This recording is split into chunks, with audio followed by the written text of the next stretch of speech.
नव प्रभात की बेला लाए फिर से नई उमंग, परमात्म रंग संग यहाँ सजेंगे जीवन के सब रंग, सब रंग, सब रंग। नमस्कार, सुप्रभात मित्रों, स्वागत है सबरंग कार्यक्रम में आप सभी का। सुंदर सवेरा हो चुका है, दिवस की शुरुआत हो चुकी है। सारे दिन का आपने कार्यक्रम सोच ही रखा होगा, लेकिन आइए शुरुआत करते हैं सुंदर सुवाक्य से, जैसा हम प्रतिदिन करते हैं, क्योंकि ये बहुत महत्व रखता है।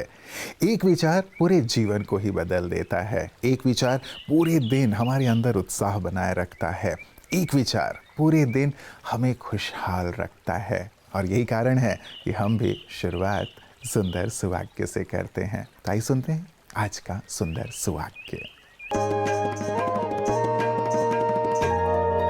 गलतियां हमेशा क्षमा की जा सकती हैं, यदि आपके पास उन्हें स्वीकारने का साहस हो।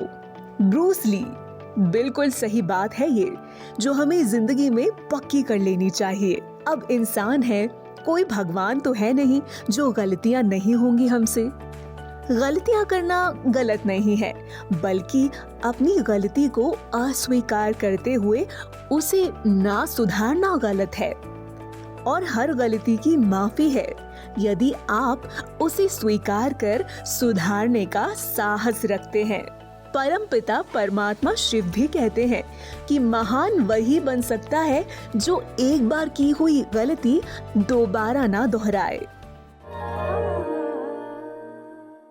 मित्रों, महात्मा बुद्ध जी कहा करते थे कि शरीर को स्वस्थ रखना हमारा कर्तव्य है, अन्यथा हम अपने दिमाग को मजबूत नहीं बना सकते।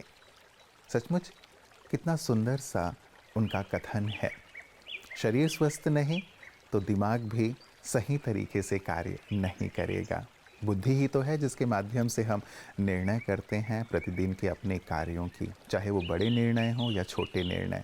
और गलत निर्णय लिए जाते हैं तो हम जानते हैं कि हम बहुत सारी परेशानियों से जूझने लगते हैं। जीवन संघर्षमय हो जाता है, जीवन का सुकून और आनंद खो सा जाता है। और इसके बीच में हमारा स्वास्थ्य है, हमारा शरीर है। और यही कारण है कि हम प्रतिदिन आपके लिए आपकी सेहत आपके हाथ में लेकर आते हैं।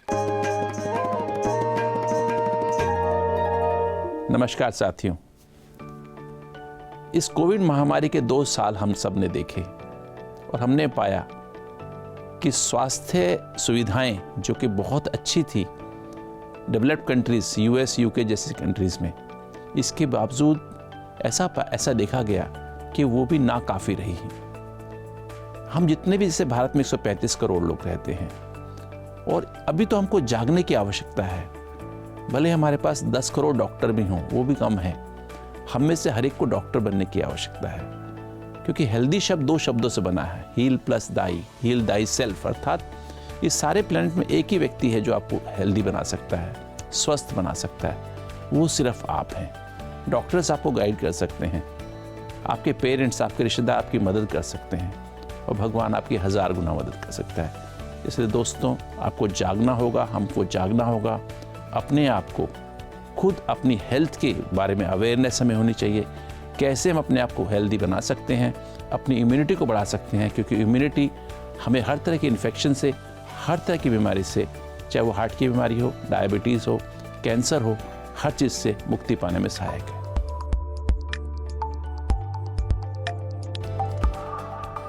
आइए दोस्तों, आज हम जानेंगे 5 ऐसे खाद्य पदार्थों के बारे में जिनमें सबसे ज्यादा मिनरल्स होते हैं।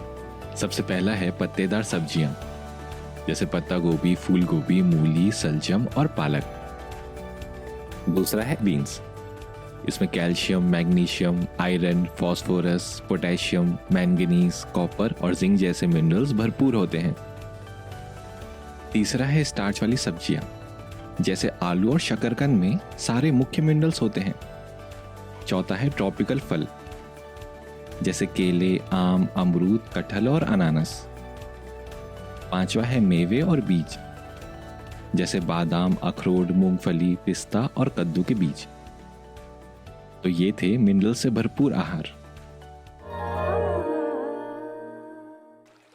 कहीं मैंने ये प्रसंग सुना जो कोई बुजुर्ग शेयर कर रहे थे अपने किसी मित्र के साथ। उन्होंने इसे अन्य लोगों तक पहुंचाना बहुत सुंदर बात समझी, क्योंकि ये हमारे देश के आध्यात्म से जुड़ी हुई बात थी। एक विदेशी यात्री जब पहली बार भारत आए एरोप्लेन से, जब उतर रहे थे तो अपने जूते उन्होंने हाथ में उठा लिए। एक भारतीय ने पूछा कि अपने जूते क्यों निकाल लिए आपने? उसने बड़ा सुंदर सा जवाब दिया कि मंदिर में कभी भी जूतों सहित प्रवेश नहीं किया जाता। भारत भूमि पूरी तरह देवालय है और मैं देवालय में अपने जूतों के साथ कैसे प्रवेश कर सकता हूँ? सच में कितनी सुंदर सी बात है ना। ये बात कहाँ तक सही है या गलत ये अलग बात है, लेकिन अपने हृदय में ऐसी भावना विदेशी रखते हैं ये बात तो हम जानते ही हैं, मानते भी हैं। सचमुच भारत भूमि के लिए जब हम ऐसी सुंदर बात सुनते हैं तो हम भी गौरवान्वित होते हैं। और यही कारण है कि स्पिरिचुअल इंडिया में भी हम भारत के अलग अलग भागों में आपको लेकर चलते हैं, ताकि आप भी भारत के इस सुंदर आध्यात्म के दर्शन करें। आइए आज चलते हैं हम भद्राचलम तेलंगाना, वहाँ के सुंदर आध्यात्म के दर्शन करते हैं। ओम शांति। चलिए आज जानते हैं एक और ऐतिहासिक मंदिर भद्राचलम श्री राम मंदिर के बारे में। भद्राचलम शहर तेलंगाना राष्ट्र के कोत्तगूडम डिस्ट्रिक्ट का एक शहर है। यह अद्भुत श्री राम के मंदिर को 17वीं शताब्दी में निर्माण किया गया था। श्री राम के अनन्य भक्त भद्राचल रामदासु ने इस मंदिर का निर्माण किया था। भद्राचल रामदासु श्री राम के इतने अनन्य भक्त थे कि उन्होंने जो कीर्तन और गीत बनाए वो आज भी रामदासु कीर्तनलू के नाम पे कर्नाटिक संगीत के जगत में एक प्रमुख भूमिका निभाते हैं। यहाँ के श्री राम के मंदिर में 2 मुख्य त्योहार मनाए जाते हैं। एक है वैकुंठ एकादशी, दूसरा सबसे बड़ा त्योहार है श्री राम नवमी। ये सब सुनने के बाद हमें ये आभास होता है कि ये जगह रामायण से काफ़ी संबंधित रखता है। लेकिन रामायण का आध्यात्मिक रहस्य क्या है? कौन है वो रावण, कौन है वो राम, कौन है वो सीता? रावण का यथार्थ अर्थ है हर मानव में छुपे हुए 5 विकार। तो फिर राम कौन है? राम स्वयं वो परमपिता परमात्मा है जो सर्व आत्माओं रूपी सीता को उस 5 विकारों रूपी रावण से छुड़ाते हैं। लंका मतलब ये पूरी धरती जिसका हर मानव रावण के कब्जे में है। ही जब आत्मा रूपी सीता सिर्फ एक राम परमपिता परमात्मा का नाम जपती है, उनकी याद में रहती है, तब 5 विकारों रूपी रावण से अपने आप को मुक्त कर पाती है। ये थे भद्राचलम के बारे में कुछ अनोखे पहलू। मित्रों, हमारे देश में पंचतंत्र की कथा बहुत ही प्रचलित है। उनमें जीव जंतुओं के संवाद के माध्यम से बहुत ही मूल्यवान बातें, नैतिक बातें कह दी गई हैं। बहुत बड़ी बड़ी जीवनोपयोगी बातें कह दी गई हैं, जिनका जीवन में होना सफलता के लिए बहुत बहुत ज़रूरी है।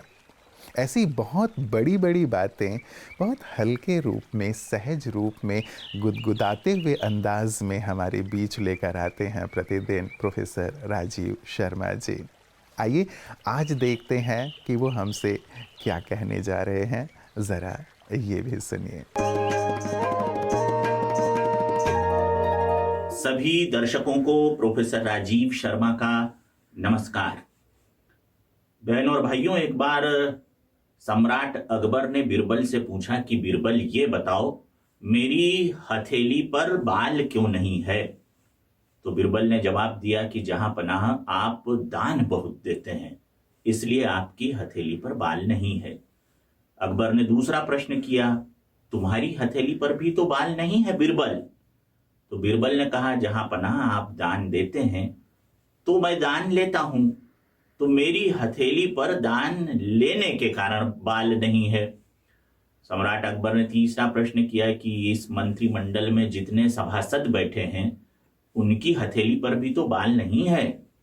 तो बीरबल ने उत्तर दिया, जहां पनाह जब आप मुझे दान देते हैं, मैं आपसे दान लेता हूं, आपको दान देते हुए और मुझे दान लेते हुए जब ये सारे सभासद देखते हैं तो ये अपने हाथ मलते रहते हैं। तो हाथ मलने के कारण इनकी हथेली पर भी बाल नहीं है।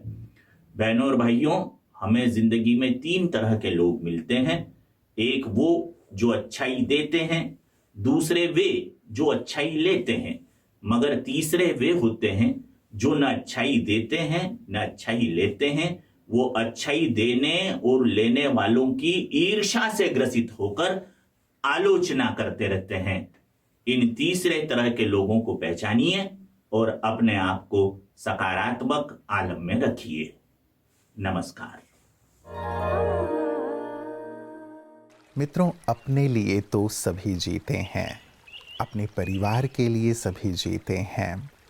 उनके लिए ही सुबह से लेकर रात तक परिश्रम करते हैं, उनके लिए ही अनेक प्रकार के साधनों का संग्रह करते हैं, उनकी सुख सुविधाओं का ध्यान रखते हैं और इसमें सुकून का अनुभव करते हैं। लेकिन आप जानते हैं कि इससे भी ऊपर एक और आनंददायी स्थिति है और वो है सेवा भाव, जो हम स्वार्थ से प्रेरित होकर नहीं, परमार्थ से प्रेरित होकर करते हैं। अपने लिए नहीं लेकिन औरों के लिए करते हैं। और यही सुंदर सेवा कार्य ब्रह्मा कुमारीज वर्षों से किए चली आ रही हैं। आइए देखते हैं कि देश के किस किस भाग में उनका ये सुंदर सेवा कार्य चल रहा है पीस न्यूज़ हाइलाइट्स में।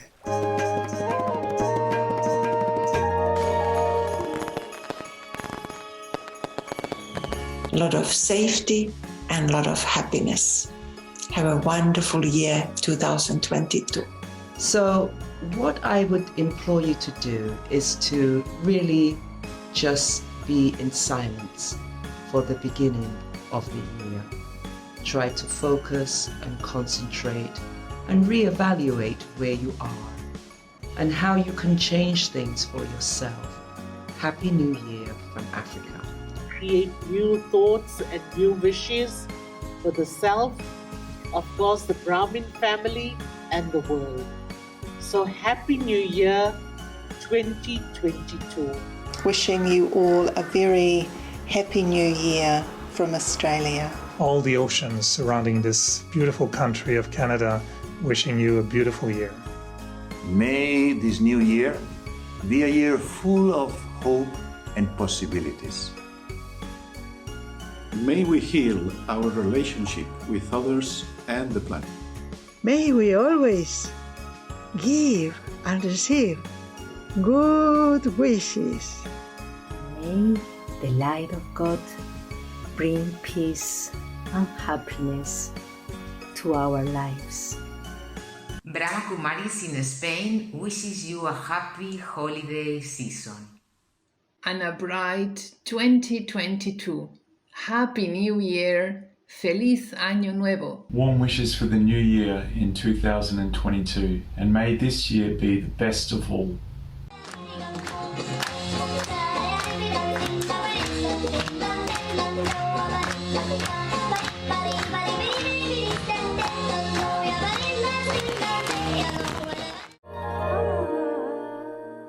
मित्रों, इन सुंदर सेवा कार्यों को देखते हुए आपके मन में भी सेवा भाव अवश्य जागृत हुआ होगा।